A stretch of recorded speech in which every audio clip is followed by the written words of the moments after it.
पीर मेहर अली शाह साहब जो एक बहुत बड़े मरकतुल-आरा शख्सियत की उनकी शख्सियत है, ज़ात है, इल्म में, फजल में, कमाल में सिर्फ पीर नहीं थे वो बड़े चोटी के अल्लामा और फाजिल इंसान थे। सिर्फ गद्दी पर नजराने बटोरने वाले पीर नहीं थे, मुस्लिमों को भी उन्होंने बड़ी हिदायत और मकाम दिया। तो अब मैं ये आपसे अर्ज करता हूँ कि पहले मैं आपको एक बात बताऊँ, मैं अपने बुजुर्गों की तारीफ नहीं करना चाहता, सही है बिल्कुल, मैं बड़ा खुला आदमी हूँ, हकीकत है, और मैं कुरान और सुन्नत के सिवा किसी चीज को नहीं मानता। माशाल्लाह, सूफिया का बहुत एहतराम करता हूँ लेकिन एक हद तक, ठीक है ना जी। मुश्किल कुशा मैं अल्लाह को ही मानता हूँ जिसको रसूलुल्लाह सल्लल्लाहु अलैहि वसल्लम ने बताया, जिसको अली मुश्किल कुशा को जो हम मुश्किल कुशा कहते हैं, उन्होंने भी कहा कि मेरा भी मुश्किल कुशा अल्लाह ही है, ठीक है ना। तो हम इनकी बारगाह में दुआ के लिए अर्ज करते हैं जरूर और करते रहेंगे इंशाअल्लाह। तो मैं आपको बताऊं कि मेरे दादा हजरत पीर मेहर अली शाह साहब की खिदमत में एक शाह साहब हैं, पीर इमाम शाह साहब मरहूम, लोधरा मुल्तान के करीब है, भावलपुर के साथ एक जगह है, शहर है। तो पीर साहब के मुरीद थे पीर इमाम शाह साहब लोधरा वाले। वो आए, उनके दांत में दर्द थी, तो उन्होंने कहा कि हाय साईं डाडी पीड़े, अपनी जबान में हाय साईं डाडी पीड़े, डाडी पीड़े। तो अब पीर साहब ने उनसे मेहरबानी करते थे, वो बड़े आलिम फाजिल आदमी थे, मुरीद भी थे।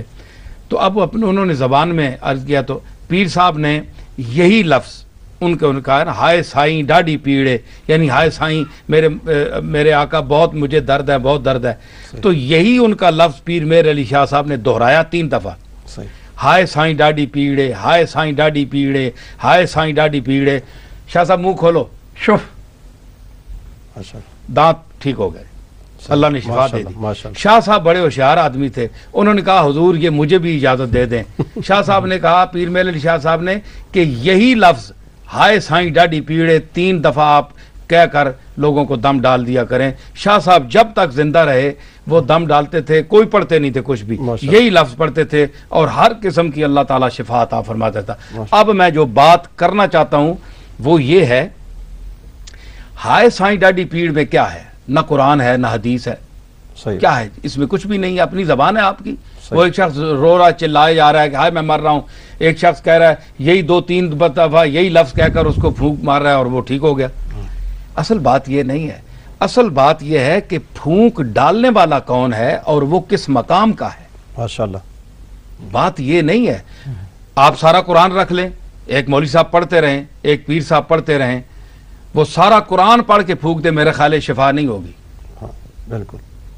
वैसे भी अल्लाह सारी दुनिया को शिफा देता है, तो पीरों की वजह से शिफा नहीं देता, अपने फजल की वजह से। देखे ना, जो पीरों को मानते ही नहीं है, सही, वो भी तो खा रहे हैं, वो भी तो सेहतमंद चल रहे हैं दुनिया में। सिर्फ ये तो हमारे माहौल में ही है ना, ये जो फंसा हुआ माहौल है, तो उसी में चलता है। बाहर दुनिया, ये जापान को देखें, अमेरिका को देखें, ये सारे सेहतमंद पीरों की दुआ की वजह से तो नहीं फिर रहे ना जी जी। तो अमीर हैं पीरों की दुआओं की वजह से अमीर नहीं है, वो तो मानते ही नहीं इनको। सही। तो अल्लाह ताला ये निज़ाम अपने फजल से चला रहा है, ये कायनात का निज़ाम उसके फजल से चल रहा है।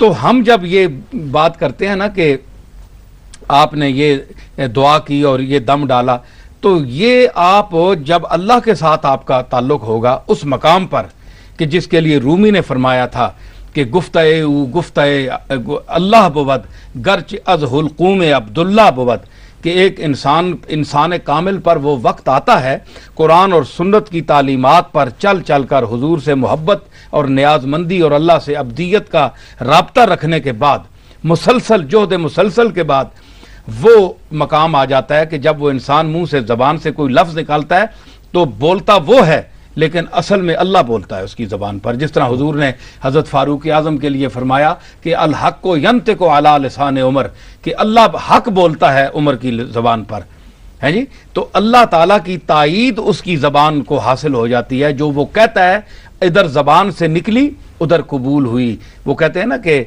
मेरी दुआ न असर से कभी मलूल हुई, इधर ज़ुबान से निकली उधर कबूल हुई।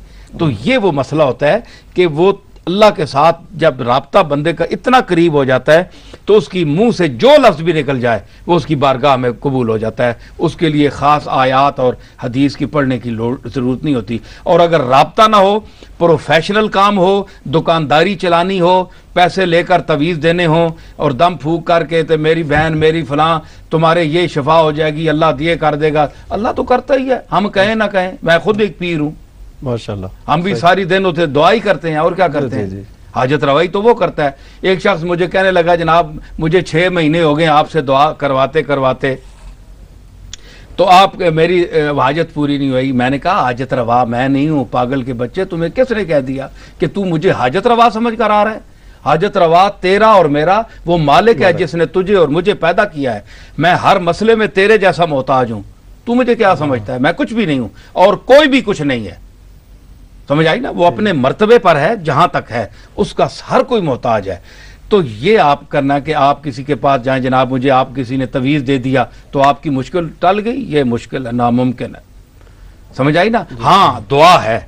दुआ अगर आप कोई पीर साहब अच्छे मकबूल अल्लाह की बारगाह में, वो एक ख़ास कबूलियत का, ये प्रोफेशनल नहीं कि जिस तरह आप हाथ उठाएं और कहें जनाब के अल्लाह मेरे सिवा तो चलता ही नहीं है, माज़अल्लाह। बाज़ ऐसे लोग भी हमने सुने हैं, वो कहते हैं जनाब हमसे भी डरो, हमारे मुंह से जो बात निकली हमसे भी अल्लाह पूछ कर चलता है। ऐसे जाहिल पीर भी हैं। समझ आई ना? लोगों पे धौंस जलाने के लिए। अब हम शरीयत पढ़े हुए लोग हैं अल्लाह के बदल से, हम कहाँ जाएं? हम कुरान को माने, सुन्नत को माने, या इन लोगों के ढकोसलों को माने? सही बात। मैं पीरों का मुखालिफ नहीं हूँ, मैं खुद एक पीर हूँ और एक बहुत बड़ी दरगाह से ताल्लुक रखता हूँ। हमारे लाखों मुरीद हैं अल्लाह के फजल से। तो हमने कभी ये चक्कर नहीं चलाया कि जनाब हम अपने आप को कुछ बनाकर बिठाएं। अच्छा, कोई शख्स कहता है जी आपके पास, मसलन मुझे कहे जी आपके पास तो है ही कुछ नहीं, आप क्या करेंगे? चले मेरे घुटनों में दर्द है, कोई मुझे दम डाल दे, मैं यहाँ बैठा हुआ हूँ, दो हफ्ते हूँ, कोई पीर साहब कोई मौलवी साहब दम डाल दे, जो मैं खुद पीर हूँ, मुझे शिफा कुल्ली हासिल हो जाए, मेरी और 1-2 तकलीफें हैं वो पूरी हो जाएं, मैं उस शख्स के हाथ पर बैत करूंगा। ठीक, कोई करे।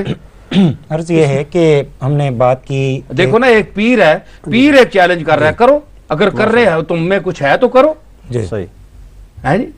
तो हम जाएंगे गांव में किसी में जो गरीब आदमी फटे पुराने कपड़े पहनकर बैठा है अल्लाह की याद में, उसको कोई पूछता नहीं, जाकर सलाम कोई नहीं देता, पास गुजर से उसे मंगता और फकीर समझकर गुजर जाता है, उसके पास मैं शायद जाऊं तो वो मेरे लिए बारगाह में दुआ करे तो मेरी ये तकलीफें दूर हो जाएं, उस पर तो मुझे उम्मीद है। सही। लेकिन इन जो चमक दमक पर दुनिया बैठी है